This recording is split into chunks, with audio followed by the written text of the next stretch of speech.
頭か心臓かおめえは丸腰を打てる男じゃねえ。 This is HKB, I'm Leon, and this is my co-host and wife Shaz. Say hello, Shaz. Hi.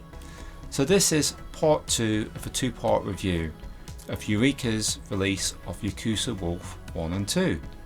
And today we're looking at the second part, Yakuza Wolf Extend My Condolences, also starring Sonny Chiba. So a big thank you to Eureka for giving us a review copy of this film along with the first part. We've been extremely pleased to cover these, and yeah, we're really glad to spread the word out to you guys. Most people know Sonny Chiba from the Street Fighter films, but he has done so much more besides those, and these Yakuza Wolf movies, Shaz, I think I'm becoming a big fan of. How about yourself? Me too. So this is a slightly more light-hearted affair, I'd say. There's some dark moments in it, but there's a lot of brotherhood in this. Yeah. Yeah, and that's not really surprising, is it? Because this has been cited as the movie that inspired John Woo to make A Better Tomorrow 2. Did you see any similarities there? I could actually. Yeah. When you said, I was like, oh yes. There's a particular action scene at the end of this movie which really does reflect one of the big action pieces at the end of John Woo's A Better Tomorrow Part 2. What I like in this one is we've got some good story again. There's a lot of double crossing. There's a crooked cop working for a gang. I can't remember the name of the gang, the Harukai or something like that.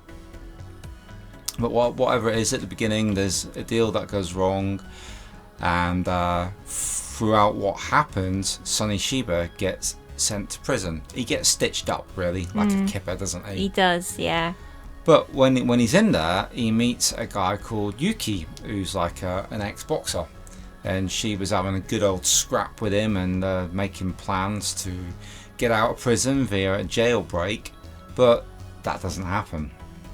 For some reason they get released, and Chiba and Yuki, they decide to try and get some vengeance on the gang, try and make some money by robbing them basically, or breaking in on one of the deals. But in order to do so, they need a little extra help, so they form a team up, don't they? Which they I kind of like that. I really like that. Yeah. Because they give a rundown of some of the members of the team, Shaz. I thought they were quite cool. They were. So we had a great big guy, didn't we? And yeah, he was. He had a mean punch. He was pretty tough. He looked a little bit like Christopher Reeve, didn't he? Yeah, he did. Yeah. And then he had like a companion guy with him who was maybe not quite there on the mean guy stakes just yet. He wanted to be, didn't he? He definitely wanted to be. Did. I'm going to say, it reminded me of Leslie Chung's character in Bet Tomorrow, because he wasn't quite as tough as the others. And then there was the other guy with like a mini harpoon thing. Yes. They certainly had some interesting setups in this. And some of the action pieces were quite good. We get a few different weapons in there, some martial arts, some humour, and it's another one where it doesn't completely go Sonny Chiba's way again. He's not and he's a bit more vulnerable. Yeah, he was. I felt he wasn't such a really, really tough guy in this. He was quite sort of easy to defeat. Do you think that'd be fair to say? Whereas sometimes he's more of a really... Compared to the normal Sonny Chiba, yes, but I wouldn't say he was easy to defeat. Well, maybe not easy, but... Just that he was... more like an ordinary guy. Help. Yeah. He needed the help of the team, and I like some of the set pieces in this. I didn't think the camera work was quite as good as the first one. But, no, I'd agree. But there was some nice setups in it, and some good stunts, some good jumping about in this. Yeah, quite a bit of acrobatics. There was, which I really liked. And for fans of Reiko Iki, she happens to be in this one, so that was a really nice surprise too. I can't help feeling that they just got her in it to get her breast out.